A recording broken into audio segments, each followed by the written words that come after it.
como vai estar o mundo corporativo em 2030, 2040 e principalmente quais as habilidades nossos líderes vão precisar desenvolver para estar pronto para esse momento de mundo, né?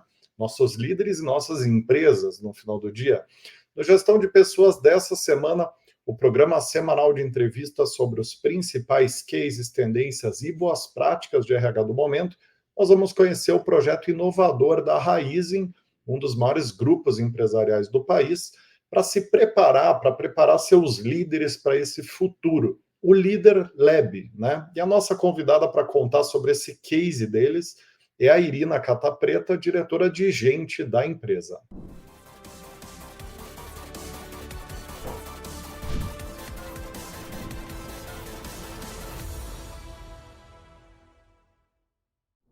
Irina, seja muitíssimo bem-vinda aqui ao nosso programa. Obrigada. Estou super feliz de estar aqui. Obrigada a vocês pela oportunidade.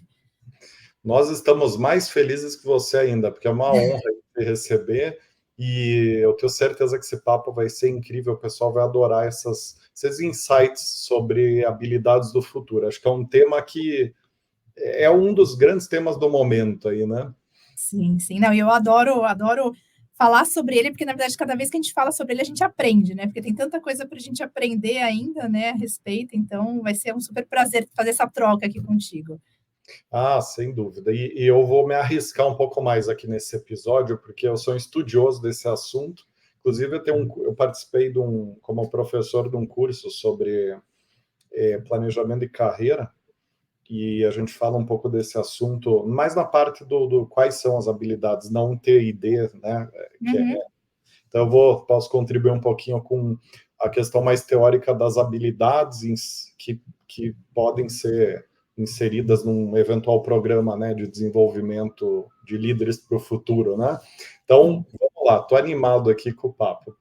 Para a gente começar, Irina, conta um pouquinho para nós sobre você e sobre a Raizen, para a gente construir de fundo geral e aí deixar todo mundo bem a par de quem está à frente do projeto da Raizen e como é a Raizen, né? Sim, legal. Bom, vou começar falando sobre mim. A parte mais importante é que eu sou mãe de 2 meninas lindas, né? Eu digo que isso é o que vem na frente, né? E talvez isso que me estimule tanto a ter um propósito tão conectado a pessoas. Eu sou uma pessoa super apaixonada por gente, né? Sou formada em Química, comecei carreira em vendas e há 8 anos eu fiz a transição para a área de RH e aí conectei meu propósito pessoal, propósito profissional, me encontrei realmente na área, né? Tive algumas passagens como head de algumas empresas, fiz o movimento para o grupo via Cosan, né? Eu vim como head de gente da Cosan, e aí fiquei com duplo chapéu durante 1 ano e meio, sentada na cadeira que eu estou hoje, né? Que é uma diretoria de cultura e talentos dentro da Raizen, né? A Raizen é uma joint venture entre a Cosan e a Shell, né? Para quem não conhece, a gente tem mais de 46 mil colaboradores. O que eu acho mais legal da Raizen é que a gente é de fato uma empresa ESG, porque a gente tem produtos ESG, né? Então tem muita gente tentando se enquadrar na onda do ESG, a gente tem produtos ESG. Então é um lugar muito legal de se estar no momento do mundo, né, que a gente está passando hoje, e estar nessa cadeira que eu estou, né, olhando cultura e desenvolvimento de talentos, então, pensando no que vem pela frente, é muito legal também. Então, isso é um pouquinho de mim e da Raizen, a nossa história. Eu estou sentada nessa cadeira faz 2 anos e meio, né? Então, é legal que a gente vai conversar aqui sobre um projeto que começou bem no comecinho, quando eu cheguei, né? Foi uma das principais iniciativas, que eu ganhei uma baita de uma carta branca para poder, né, me desafiar e inovar junto ao time, e agora já tem frutos colhidos. Então, a gente também pode falar de coisas tangíveis e aprendizados. Então, enfim, amo o assunto, vai ser super bacana falar sobre isso. Super bacana. Muito bem, antes da gente entrar aqui no case em si, para quem está querendo se atualizar, né, sobre como que as empresas têm atuado nos temas de suporte à carreira e recolocação profissional, além do conteúdo de hoje, né, que é um conteúdo mega especial sobre essas habilidades do futuro,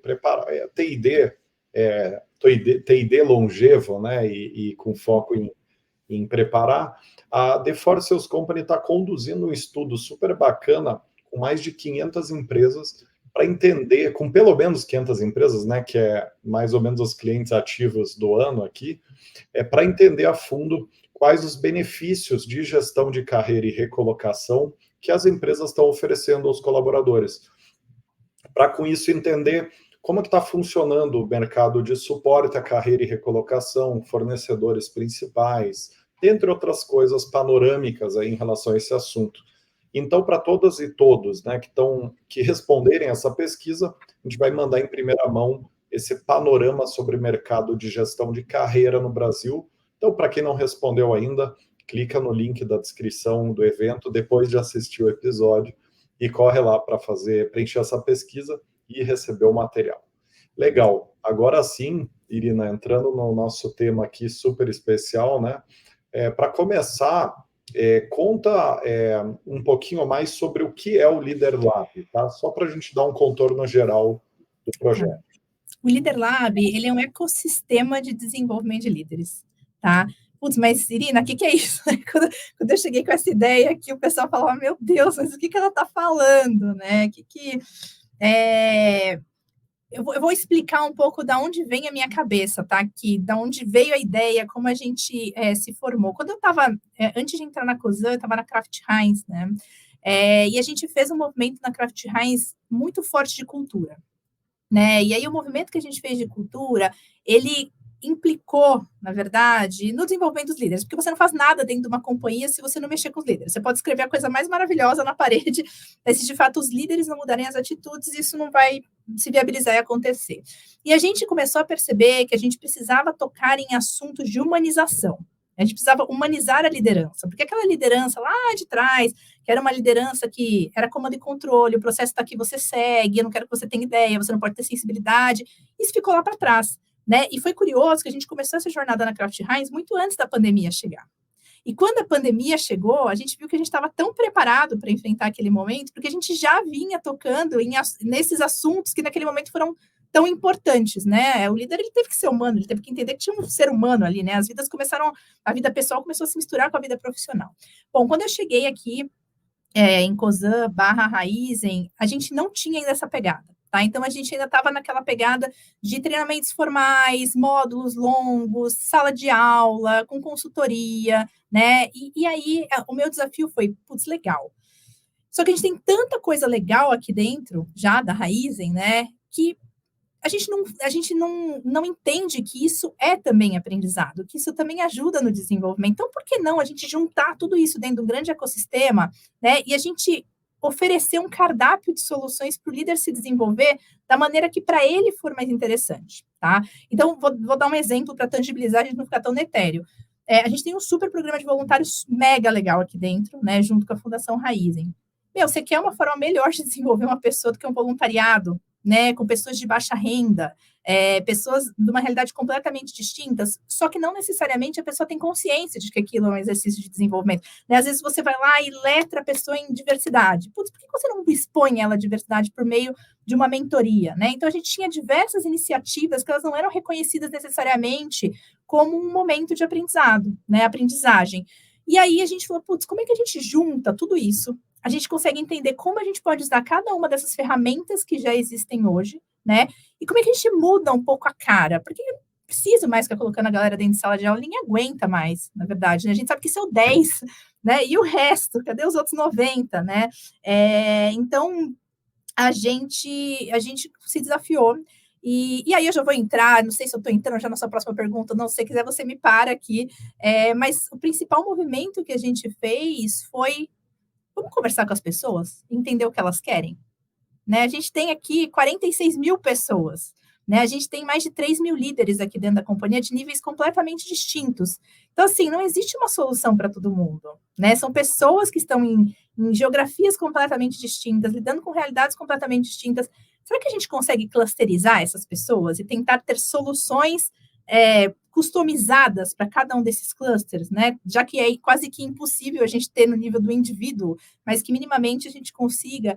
E a gente parou tudo e a gente ficou durante 6 meses, Rodrigo, fazendo essa investigação, né? Assim, a gente falou com mais de 500 pessoas, foram entrevistas individuais, focus group, a gente conversou com stakeholders, a gente foi para o mercado, ver o que estava acontecendo, o que tinha de mais moderno acontecendo no mercado. Então, foram 6 meses, junto com uma consultoria que se chama NW2, que elas são especialistas em RH ágil, em metodologias ágeis, e elas entraram aqui com a gente e ajudaram a gente a estruturar todo esse trabalho de diagnóstico e investigação. Então, no final do dia, o Leader Lab ele virou esse grande espaço, esse grande ecossistema que junta essas soluções todas e elas são customizadas para cada grupo de pessoas, e a gente pode aprofundar um pouquinho mais à frente, né?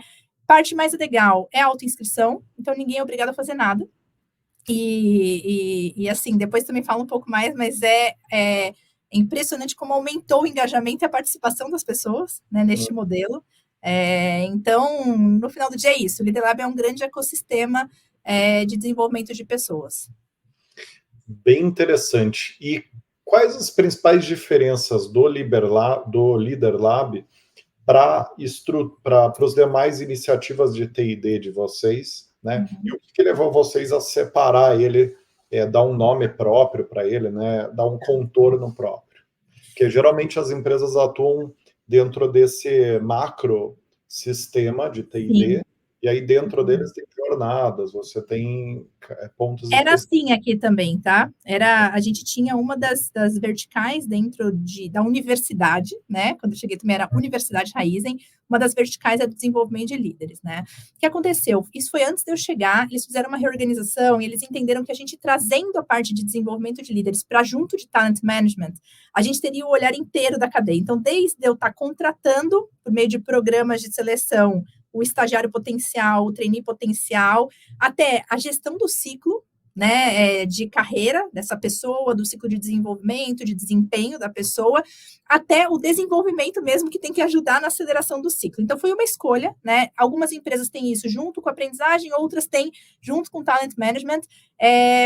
O que eu acho, tá? Primeiro, a Raizen tem 46 mil colaboradores. Então, dentro do meu ecossistema da universidade, a gente tem 46 mil colaboradores e a gente tem desde os treinamentos normativos, obrigatórios, tem tudo ali dentro, né? A gente está fazendo, a gente já começou também faz 1 ano e meio, um movimento de evolução da universidade para um ambiente de aprendizagem Raizen. Também nesse movimento de reconhecer tudo que temos, né? A gente tem bastante ferramenta aqui também de co-construção, a gente atua muito com disseminadores, a gente tem essa pegada. Só que qual é o grande ponto? Você ainda tem os normativos, você tem a parte técnico-funcional que é mais hard ali, né? Tem algumas coisas que é difícil você sair tanto da caixa. Então, qual foi a nossa escolha naquele momento? Vamos voar com a parte de liderança e vamos evoluindo com a aprendizagem na mesma direção, né? Mas vamos para lá porque a gente vai fazer testes aqui. A gente está com um universo menor e a gente pode testar. Isso é uma coisa muito legal aqui na Raizen, né? Eu recebi uma super carta branca quando eu cheguei para, testar, voar, acertar, errar, né? Então, a gente resolveu fazer com este universo, tá? Então, a aprendizagem, ela está indo para uma pegada parecida, mas a gente ainda tem muita coisa formal que a gente está se desafiando a como fazer. Então, o disseminador é um exemplo, né? Disseminador é um programa super legal, a gente tem mais de 900 disseminadores aqui dentro da companhia. Só que a gente cresceu tanto o programa de disseminador e não necessariamente a gente criou os filtros e a preparação correta para essas pessoas. E a partir do momento que você nomeia uma pessoa como disseminadora, ela é mais do que uma pessoa que multiplica um conteúdo, ela é uma pessoa que representa a sua cultura. Ela é a cara da companhia. Né? Então, agora a gente deu um stop, vamos dar uma olhada nos disseminadores, vamos entender se realmente todo mundo que está lá são pessoas que representam a nossa companhia, né? Para depois a gente dar um salto de evolução com relação aos disseminadores. Então, eu acho que os movimentos eles são bastante parecidos, mas o Leader Lab a gente conseguiu acelerar mais rápido por não ter essa pegada de obrigatórios e técnico-funcionais juntos. Mas eles caminham juntos, né? Porque pensa assim, eu estou desenvolvendo um líder dentro de dos nossos negócios. Aí a pessoa de aprendizagem está junto com a galera do Leader Lab, porque sempre tem uma trilha técnico-funcional que também tem que suportar essa pessoa. Tá? Então, aqui a gente trabalha tudo junto no final do dia, porque o cliente é um só, né? Que é o nosso colaborador. Então, no final, a gente tem que ter a visão do todo, né, para ele. Não, sensacional, Irina. Inclusive, me chama a atenção, acho que 2 coisas aqui bem interessantes nesse projeto, né? A primeira, a importância de ter pilotos de teste, né? Projetos que eles vão correr na frente da estrutura e onde a gente vai executar aprendizados rápidos, errar mais, tomar risco e também colocar um holofote no assunto, né? Porque quando você faz o Leader Lab ali, você está atuando, né, no coração do T&D, né? Que é os líderes, né? Onde a coisa irradia para baixo, é quem dá o tom da cultura, quem desdobra a estratégia da empresa, do RH e tudo mais. E outra coisa que me chamou a atenção, que é uma coisa que eu ouvi num curso que eu fiz recentemente, essa questão da importância da gente dar nome para as coisas, né? Para você delimitar a iniciativa, você fixar conceitos, né? Então, de fato, é interessante o movimento, e faz muito sentido esse movimento, né? E aí eu queria agora que você explicasse um pouquinho de como que é a estrutura pedagógica do programa, estrutura tecnológica e pedagógica do Leader Lab, tá? Para a gente ter um contorno, já começar a entrar um pouco mais no técnico do programa, Claro. Falando dessa estrutura geral por trás dele, né? Tá, então, para eu começar a te falar da estrutura, eu vou te contar um pouco da onde a gente veio, tá? Então, a ambidestria do líder também é uma palavra que está super em alta, né? Então, você tem que falar para a pessoa que está conseguindo, para ela olhar para o futuro, mas ela tem que entregar o presente, né? Então, eu acho que esse é um dos principais princípios do Leader Lab, tá? Então, da onde a gente partiu? A gente partiu dizendo assim, quem é o nosso líder ideal de 2030? Quem que eu preciso ter em 2030 para conseguir alcançar todos os desafios estratégicos da Raiz, tá? E aí, esse foi um trabalho que a Korn Ferry fez, junto com os nossos vice-presidentes e com o CEO. A gente fez um mapa do que seria o nosso líder ideal. E aí, a gente começou a aplicar assessment da nossa alta liderança, tá? Então, a gente aplicou assessment da nossa alta liderança, e aí o resultado desse assessment trouxe 5 pontos, que eram pontos super importantes para a gente alcançar essa liderança do futuro, mas que eles eram baixos para a companhia praticamente inteira, tá? Então, são eles: mindset estratégico, mindset de inovação, potencialização de talentos, autoconceito e análise de risco, tá? Esses foram os 5 pontos que saíram como baixos para todo mundo. Então, a gente falou, beleza, esse é o nosso pano de fundo, né? O que a gente precisa tratar para todo mundo, independente do nível aqui dentro da companhia, são esses 5 pontos, né? Mas qual que é a diferença? Porque, como eu te falei, a gente foi estudar, foi conversar com as pessoas, e assim, eu estou falando desde o líder que está lá no campo até o líder executivo que eu tenho dentro da companhia, né? O que mais tem além disso, né? Então, para o líder que está ali no campo, com um time gigante, tem questões administrativas, o cara ou a cara, né, precisam aprender a fazer gestão de férias, gestão de banco de horas, né? A gente não pode esquecer que tem toda a parte de dia a dia mesmo dessas pessoas. Então, quando a gente construiu os clusters e tendo isso como pano de fundo e entendendo a especificidade, a necessidade, né, por meio das entrevistas de cada um desses clusters, né, a gente desenhou a trilha de cada um deles, tá?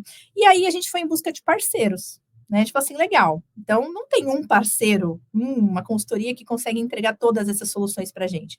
A gente tem consultorias que elas se aproximam mais de cada um dos públicos, né? Que elas conseguem se conectar de formas diferentes com os públicos e tudo mais. E aí, esse é o grande lance. A gente tem aqui mais de 6 consultorias trabalhando dentro do ecossistema do Leader Lab, né? Não tem uma solução única, cada uma delas entregando. Em alguns casos, como o caso de liderança executiva, a gente tem várias consultorias entregando a mesma trilha, tá? Então, eu vou usar ela como exemplo para te exemplificar um pouco da parte pedagógica, né? A gente começou essa jornada com um exercício de autoconhecimento bastante profundo, tá? Com a galera da Learn to Fly, eu não sei quanto você conhece, a Flávia Falgeres, né? E ela, em pessoa, vem aqui fazer com a gente a trilha. E isso é muito legal, porque a Flávia é uma ex-executiva, então é uma pessoa falando de autoconhecimento, mas que tem exemplos práticos de quem já foi uma GM, quem já foi uma CMO, né? Então, é super bacana a pegada que ela cria a abertura nas pessoas, mas ela traz de uma forma muito pragmática, né? Que para esse nível executivo é super importante. E a gente entra numa jornada com o Easy, para abordar os temas de mindset estratégico, gestão de riscos e mindset de inovação por meio de cases, né? Então, trabalhando no coletivo, os cases. Então, a gente está fazendo mesclas para conseguir, cada um dos públicos a gente tem uma solução diferente, né? O que é o nosso próximo passo, né, Rodrigo? Porque esse é um negócio, a gente inovou, a gente testou, Coisas deram certo, coisas não deram certo. Então, todas as trilhas hoje são trilhas que têm o seu sucesso, mas a trilha de gerentes é uma trilha que a gente precisa melhorar, tá? E aí, como é que a gente vai melhorar e evoluir a trilha de gerentes? Por meio dos executivos. Então, a gente agora precisa criar esses multiplicadores. A gente precisa parar a dependência de consultorias e criar esses grandes multiplicadores internos que vão fazer o Leader Lab continuar acontecendo, tá?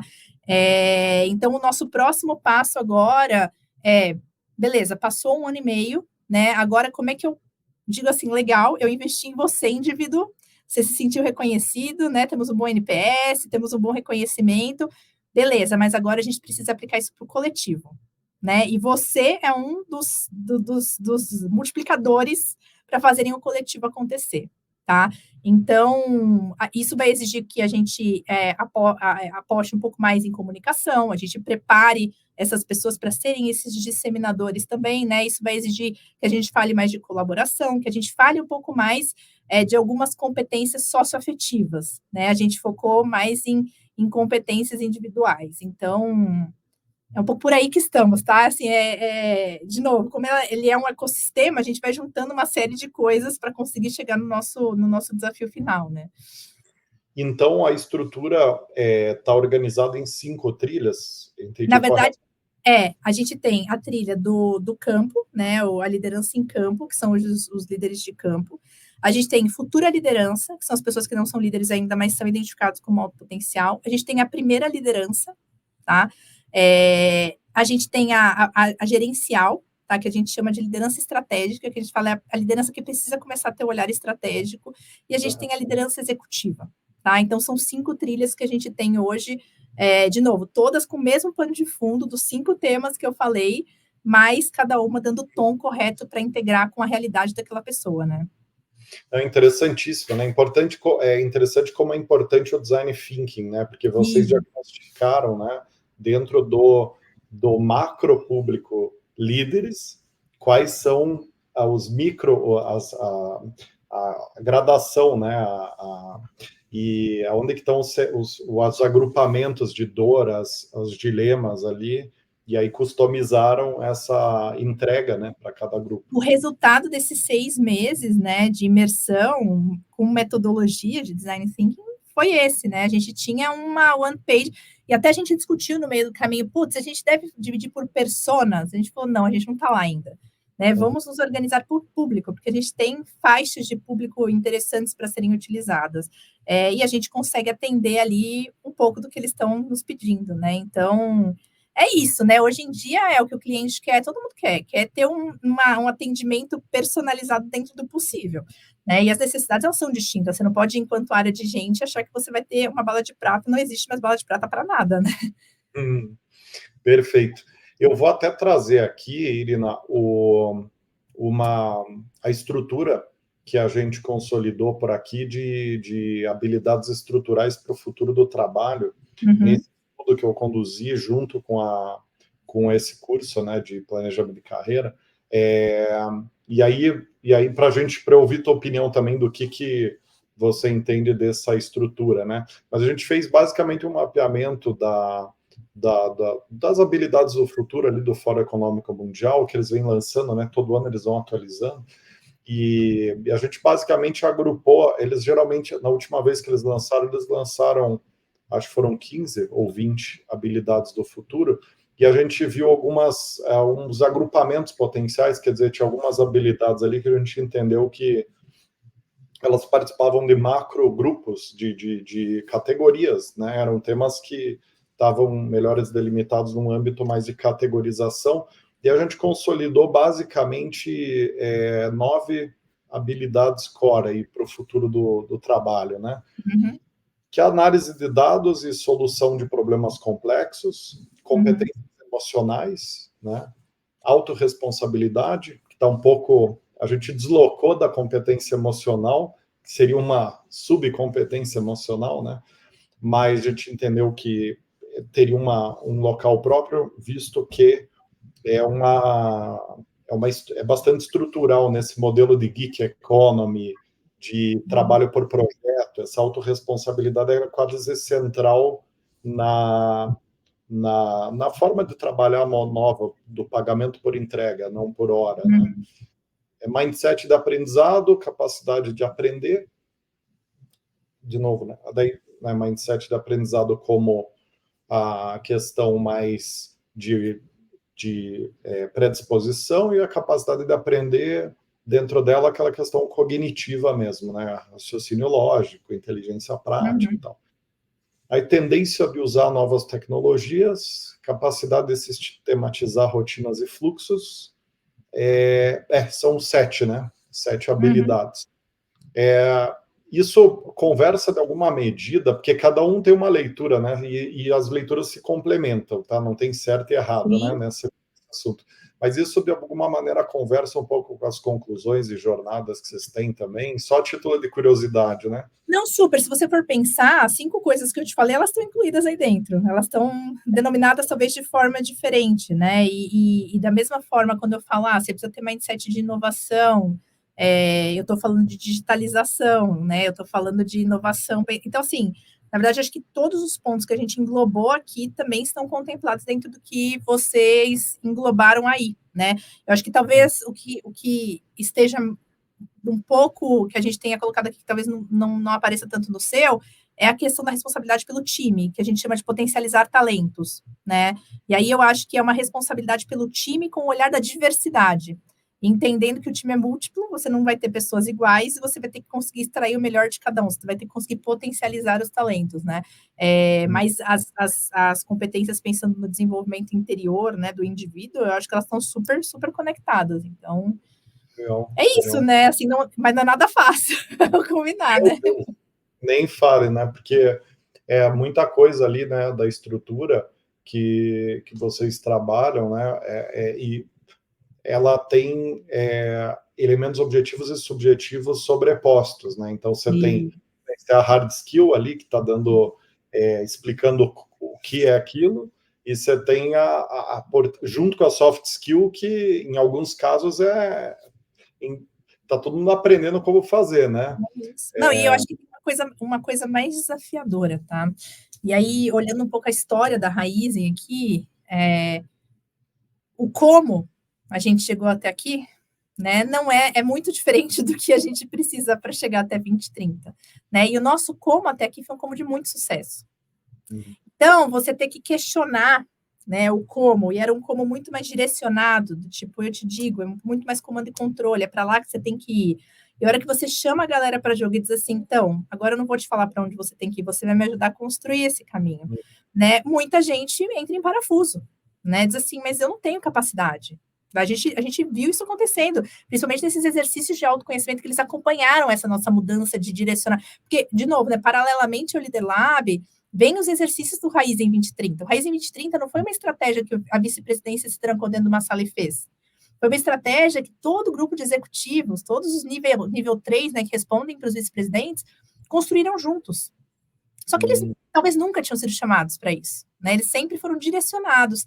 Então, o exercício que veio do autoconhecimento e veio dessa provocação de mindset de inovação, de estratégia, ele veio acompanhado do desafio, entendeu? Não foi simplesmente vou aqui te falar da teoria e um dia você vai precisar aplicar. Não, eu vou te falar da teoria, eu estou exigindo que você aplique isso agora. Né? Então, a gente teve, assim, a Flávia brinca, né? Ela fala, putz, eu tenho meu trabalho de mentoria paralela aqui, que é a galera me ligando e falando, meu, o que eu faço agora, né? E ela brinca muito que a galera vai até o meio da ponte, ela fala, no meio da ponte ninguém pode estar, ou vai para um lado ou vai para outro, né? Então, a gente está nesse movimento, né? Eu acho que isso é o mais... Porque se fosse só uma teoria, né, Rodrigo, é uma coisa, você está lidando uma teoria, a hora que precisar, a pessoa está pronta, mas é uma teoria precisando aplicar já, né? Você sabe que você me fez lembrar muito do episódio da semana passada, que foi sobre gestão em rede, né? Do modelo de trabalho em rede.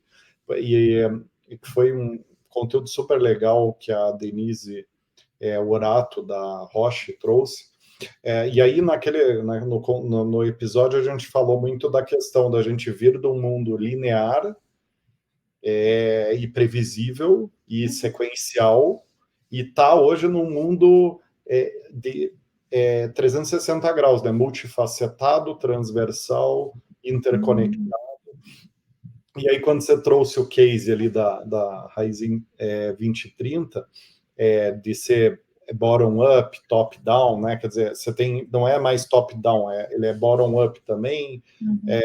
Ele fala um pouco desse futuro do trabalho, desse futuro das habilidades dos líderes, né? Que vão ter que virar essa chave do modelo linear, de se sentir obrigado a entrar numa sala de reunião e se ninguém chegar na resposta, ele ser obrigado a trazer a resposta para a mesa, para um modelo completamente novo e até meio contra-intuitivo para a maioria das pessoas, né? Então, eu acho que aí que esse projeto de vocês, ele tem um sentido muito interessante, muito lógico e muito coerente, né? Porque essa mudança de patamar, ela é muito difícil, né? Muito, muito. E você tem que ter todo mundo na mesma direção. Então, a gente tinha gente ajudando no 2030, a gente vinha com o Leader Lab embaixo totalmente conectado, né? Então, é todo mundo e pressionando na mesma direção.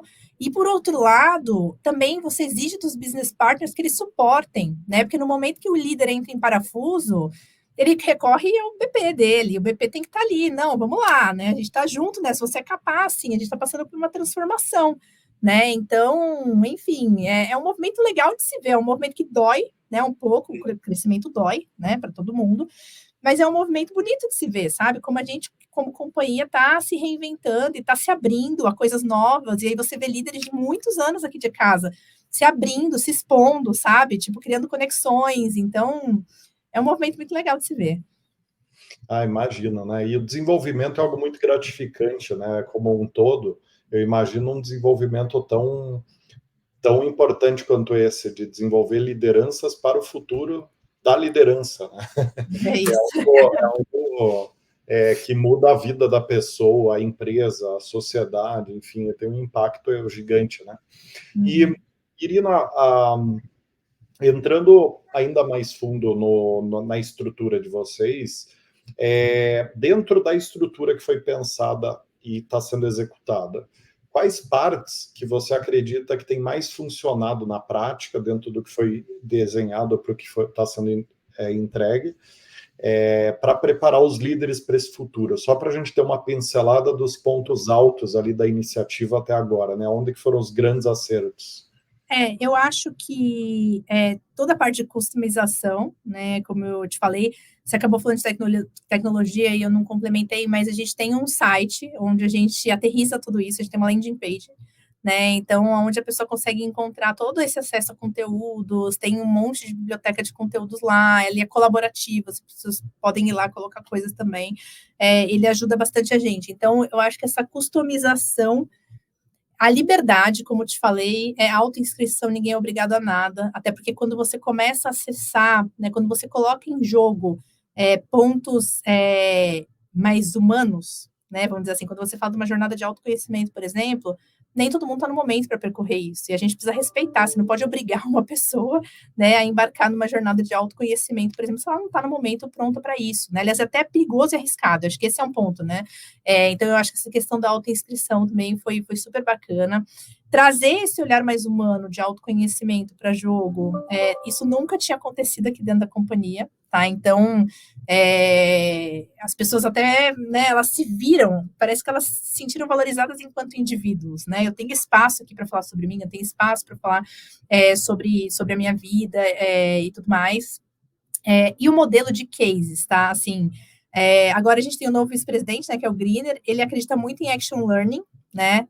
O mais próximo que a gente conseguiu chegar do action learning por hora foram os cases, né? Então, a gente ir para cases que tragam os assuntos que a gente está tratando e não ir para uma sala de aula teórica e fazer a galera trabalhar, tem funcionado muito bem, além de gerar interação e conexão entre as pessoas, porque lembra que a gente é uma companhia muito grande.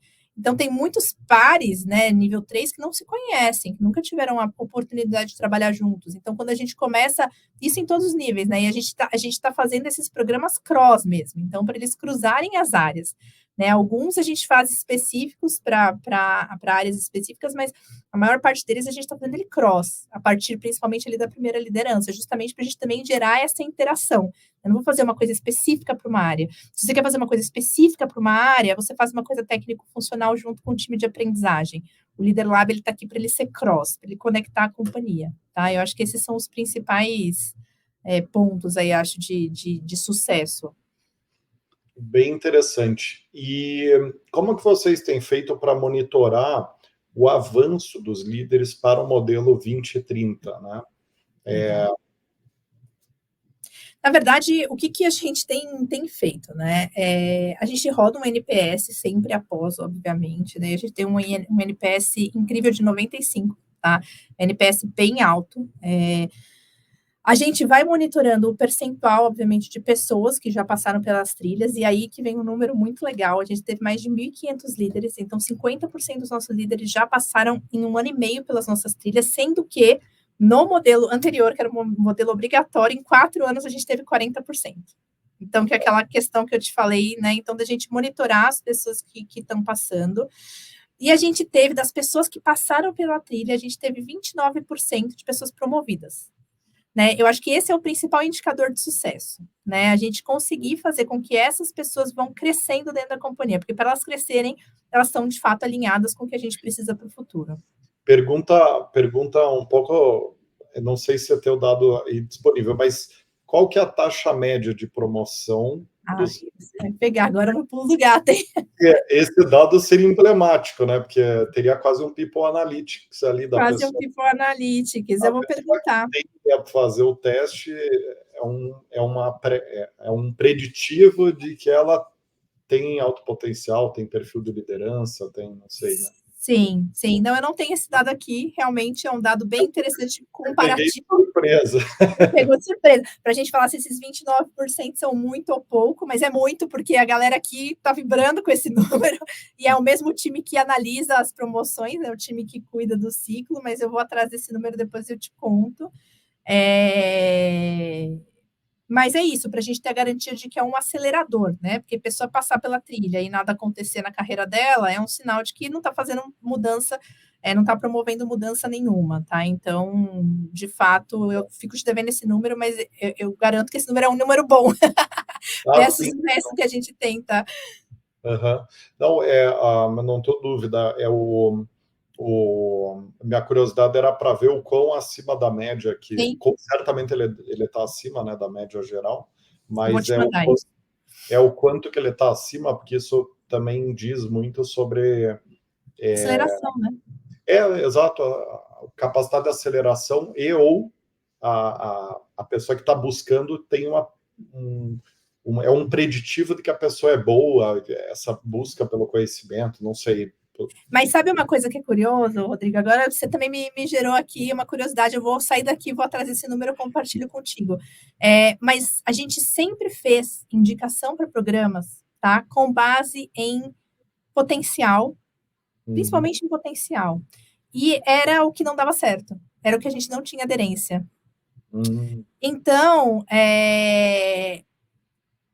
a gente comprovando que esse número de 29% ele é acima, né? Quão acima ele vai também ajudar a gente a dizer, putz, é uma ferramenta que ajuda as pessoas que talvez não sejam tão potenciais ou tão óbvias a acelerarem as suas carreiras, tá? Porque a gente tinha uma baixa adesão quando a gente fazia programas só baseado em, putz, eu vou indicar aqui pessoas que são alto potencial.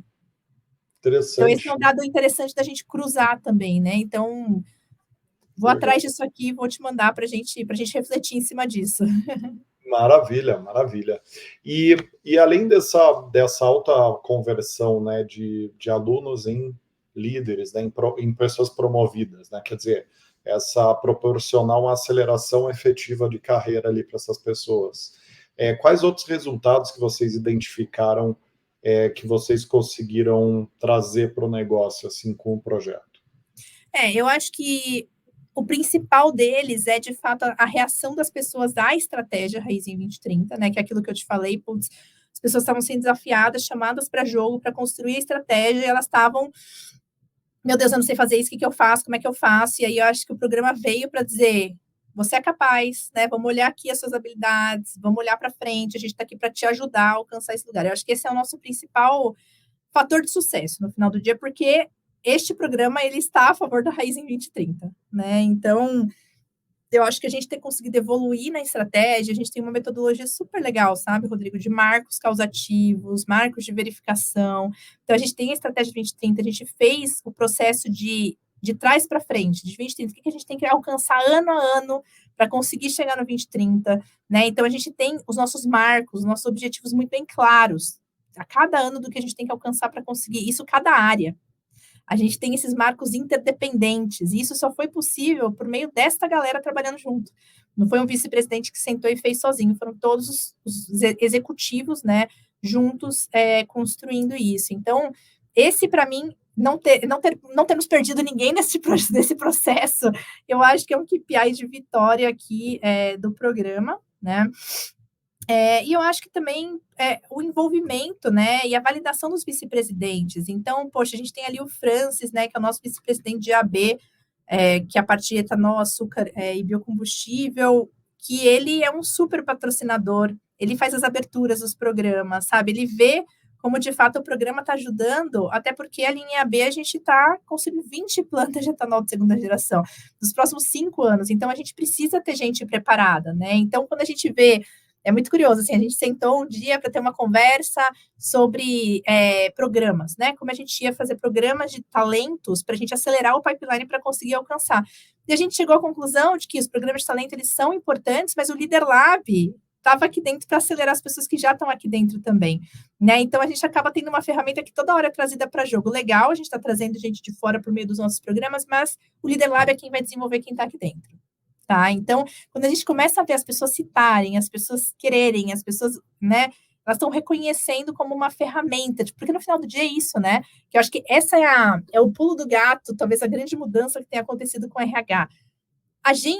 O Leader Lab não é do RH, o Leader Lab é uma ferramenta da Raizen, e ele está à disposição para todos os líderes usarem, à medida que eles acharem que é importante. Então, a partir do momento que eu vejo um líder reconhecendo e querendo fazer isso, putz, isso é um super KPI de sucesso. Então, te trazendo mais alguns exemplos, né?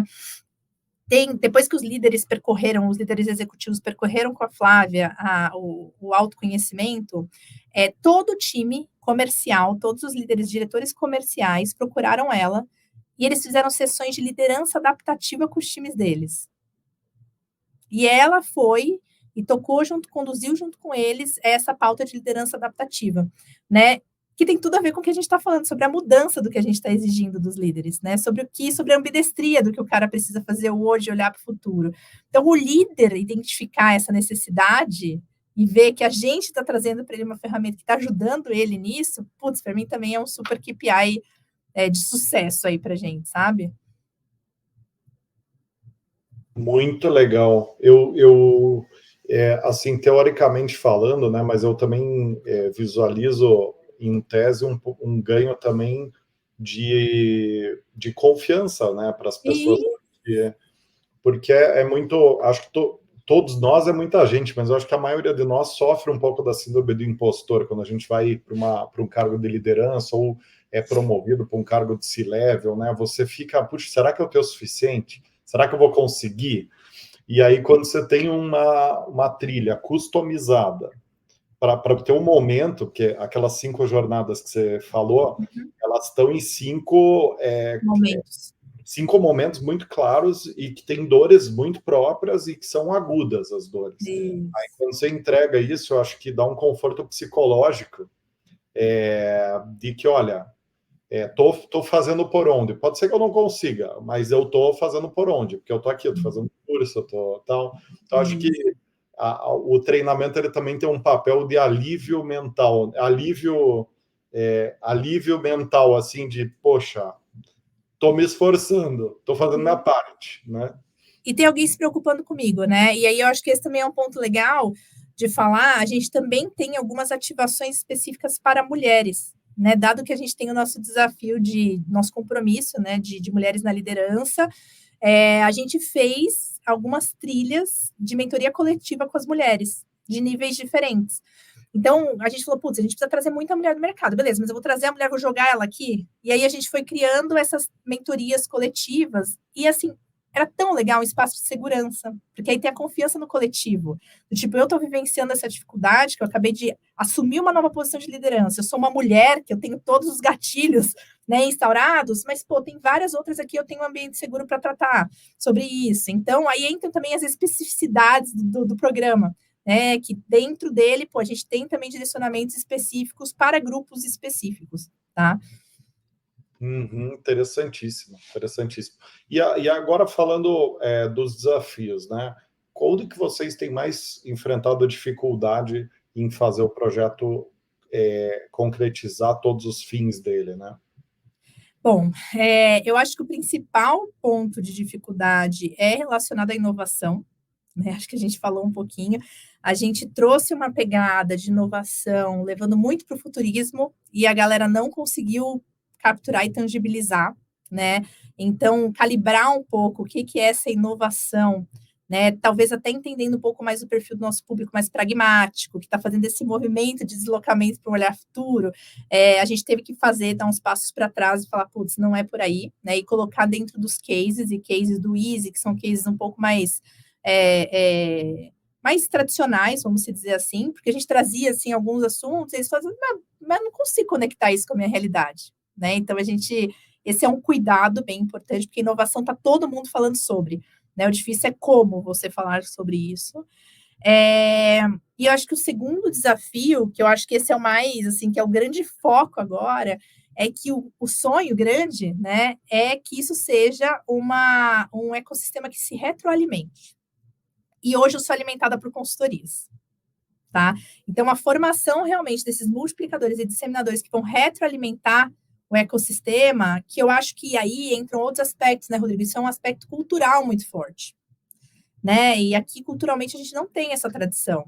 As pessoas nem se sentem preparadas para isso, né? Então, agora a gente vai entrar num lugar onde a gente vai começar, como eu falei, né, a falar sobre as habilidades que são socioafetivas, de conexão com os outros, e de responsabilidade deles aqui dentro da companhia em multiplicar e serem, de fato, guardiões desses conteúdos, né? Eu falo muito isso com a Flávia, né, que a gente tem mais intimidade, mas, assim, o meu sucesso nesse programa é não ter mais nenhuma consultoria aqui dentro. E eu acho que o sucesso das consultorias também tem que ser esse, porque se a gente fica dependendo deles, significa que a gente não está sendo efetivo no que a gente está fazendo, né?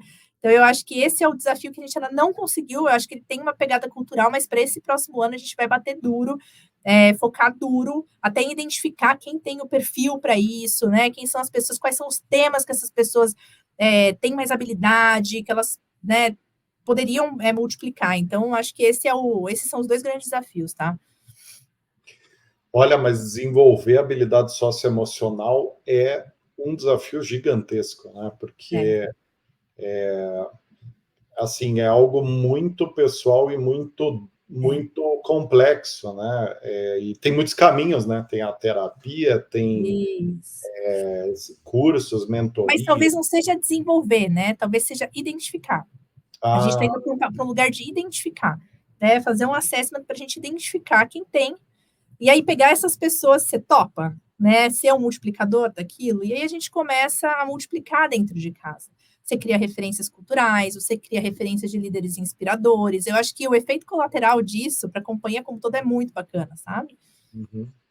Nossa, espetacular, Irina. Eu acho que é impressionante o nível de potencial que existe nesse tipo de iniciativa, né? Porque, imagina, uma empresa de 45 mil pessoas, uma atuação extremamente assertiva com as dores de cada momento de líderes, né? Olha, acho que o impacto disso é uma coisa, no negócio é uma coisa assim enorme, gigantesca, né? Então, para mim, acho que todo mundo que vai ver aqui com certeza deve estar concordando comigo, mas eu acho que tem um potencial aí impressionante, assim, de transformar mesmo o trajeto da empresa, né? Porque a gente está num momento de uma mudança profunda em muita coisa, tanto na forma de gerir as empresas, na forma da gente liderar, na forma da gente fazer carreira, né? A trilha de carreira, né? As possibilidades de carreira. Então, acho que o momento é perfeito para direcionar melhor as pessoas que vão estar mostrando o caminho para as demais da corporação, né? Então, sem dúvida, acho que é um projeto, um case tanto aí que vocês estão construindo, né? E eu acho que o mais só, assim, o recado, né, final, assim, eu acho que Rodrigo, não tem mais solução estática, né? Passou 1 ano e meio e a gente já está precisando se reinventar. E o ecossistema é isso, o ecossistema é algo vivo, né? Então, assim, não tem, fiz isso aqui, agora eu não preciso mais olhar porque está em velocidade de cruzeiro. Em 1 ano e meio, a vida já deu 1001 cambalhotas de todo mundo. Então, eu acho que para a gente, enquanto área de gente, né, entender que não tem mais essa, que a gente precisa o tempo inteiro estar se reinventando é super importante, né? Então, é isso, se a gente vibrou já, comemorou, a gente foi reconhecido um monte, recebeu o prêmio de inovação, a gente está indo para Curitiba apresentar amanhã também o programa e tudo mais, mas a gente já tem semana que vem uma reunião, um workshop para a gente falar da evolução, como a gente melhora os pontos e tudo mais. Então, acho que isso também é bem importante de destacar, né? Muito legal. Temos um tema aí para um próximo episódio com você, porque você tem o ecossistema e o ecossistema, né? Isso. Essa gestão em rede, ela tem muito isso, né? Como que você vai ecoar o que você está fazendo no lugar de se apropriar daquilo e aquilo ali parar de desenvolver. Isso, ótimo ponto. É interessante. Irina, para a gente fechar com chave de ouro aqui, eu acho que as pessoas devem estar muito inspiradas aqui com o case de vocês e se perguntando, né? Puxa, será que eu consigo fazer isso também? Será que eu tenho os recursos para isso? Será que funciona na minha empresa isso? Dá algumas dicas finais aí para quem está fazendo essa reflexão de como, quando e em que momento eu faço esse tipo de iniciativa. Dá as tuas dicas finais aqui para nós. Olha, eu não consigo pensar em nenhum cenário onde isso não seja aplicável, assim, nenhum. Onde você parar, conversar, investigar, diagnosticar, entender as dores de públicos distintos, isso não seja aplicável. Eu acho que qualquer ambiente tem pessoas diferentes, com necessidades diferentes, né? E a gente aqui tinha a possibilidade de usar a NW2, que, putz, é uma consultoria muito legal, mas essa metodologia existe, está aí à disposição para qualquer um também poder aplicar, né? Então, assim, eu acho que não tem empresa que não esteja no momento para fazer isso, acho que não tem dinheiro que limite, porque todo mundo é capaz de fazer um bom exercício de escuta, né, com metodologia por trás a ser aplicada. De novo, acho que a gente aqui tem um ecossistema complexo, com muita consultoria, mas é o que eu quero também desmontar, porque eu acho que a gente precisa, de novo, se retroalimentar. Eu acho que dá para nascer dessa forma já, a depender da empresa, você consegue se organizar bem para fazer conteúdos internos com pessoas multiplicadoras internas, né? Então, eu acho que é muito mais você ter a coragem de parar tudo e falar, eu vou ficar 6 meses investigando, diagnosticando antes de sair fazendo. Né? Eu acho que quando a gente vem de culturas muito entregadoras, né, onde a gente é muito reconhecido pela execução, e a Raizen sempre foi, né, uma empresa que é muito reconhecida pela execução, nossa capacidade de executar é muito grande. No geral, você não para pensar, você não para planejar. Né? Então, eu acho que essa parada é tão boa, você descobre tanta coisa legal, né? Assim, é o que eu mais. Eu ter vindo para essa área de especialidade, eu falava no início, gente, eu não entendo nada, eu sempre fui generalista, eu sou uma química de vendas aqui. Ter parado e feito essa reflexão, escutar a dor das outras pessoas, você não consegue se colocar no lugar das outras pessoas, né? A gente acaba tendo um ponto de vista que é nosso. Então, assim, de verdade, eu acho que todo mundo pode fazer, me coloco super à disposição, eu e meu time, a gente é super aberto para compartilhar, para trocar ideia, a gente vai em vários lugares para falar sobre esse projeto também, então, não vejo nenhuma barreira, né? E o nome, o Líder Lab, o Lab é liderança e aprendizagem sem barreiras, então eu não vejo nenhuma barreira para implementar o Líder Lab. Muito bom, muito bom. Perfeito, Irina. Muito obrigado mesmo por estar participando aqui desse episódio. Eu adorei o papo. Acho que fica uma reflexão geral aí para todos nós de como que a gente está desenvolvendo nossas lideranças, né? Quão customizado é esse desenvolvimento, quão assertivo é esse desenvolvimento, quanto de design thinking tem nesse desenvolvimento, né? E de fato, talvez criar um projeto próprio que dê a importância devida para o tema, né? vocês É fizeram. isso. Então, eu queria te agradecer muitíssimo em nome de toda a nossa comunidade de RH que acompanha aqui o programa e te passar a última palavra aqui para você fechar nosso episódio. Não, eu que agradeço toda oportunidade que eu tenho. Tem alguns temas que são os meus temas queridinhos, sabe, Rodrigo? Assim, Leader Lab, obviamente, né? Eu adoro falar sobre employer branding, adoro falar sobre diversidade. Então, assim, são temas que, poxa, a gente tem aqui um laboratório de 46 mil pessoas, né? E, na verdade, mais do que um laboratório, é uma capacidade de impactar 46 mil pessoas dentro dessa companhia, né? Então, tudo que a gente pode fazer impactar positivamente a vida das pessoas me motiva muito como indivíduo, como profissional, e graças a Deus eu consegui transmitir isso também aos meus times. Isso também os motiva. Então, a gente vibra muito, sempre quando tem o nosso employer branding também, nosso Instagram bomba e tal, e a gente adora, a gente festeja, a gente gosta de compartilhar, né? A gente gosta de compartilhar mesmo como a gente está fazendo isso, porque é a transformação do RH, é a gente virando estratégico, a gente tem que ser estratégico, a gente não está aqui para acatar a ordem dos outros, a gente está aqui para direcionar a estratégia de gestão de pessoas, né? Então, agradeço super pelo espaço e estou aqui à disposição para a gente trocar mais quantas ideias você quiser sobre os temas mais diversos. Mas então já vou colocar você na nossa agenda aqui para você voltar, porque o papo Bora. aqui é excelente, acho que tem muita coisa para trazer de boas práticas de vocês aqui para nossa audiência, viu? Então já ficou o convite formalizado. Muito obrigada. Claro, viu? Obrigadão. Irina, obrigado, um abraço para todos e todas que estão acompanhando até aqui e nos vemos no próximo episódio. Para quem é novo, só um último recado, né? Para quem é novo por aqui, não deixa de acompanhar a playlist do programa. A gente tem aí um repertório, quase que é um meio MBA aqui de conteúdo sobre cases e tendências de RH. São mais de 200 horas de episódios. Então, vale muito a pena navegar na playlist para conseguir conhecer cases como esse, né, que muitas vezes ficam abaixo do radar para quem está fora da empresa, né, Irina? Então, acho que é uma grande oportunidade aí para todos. E é isso. Nos vemos no próximo episódio. Muito obrigado, Irina, e até lá. Obrigada.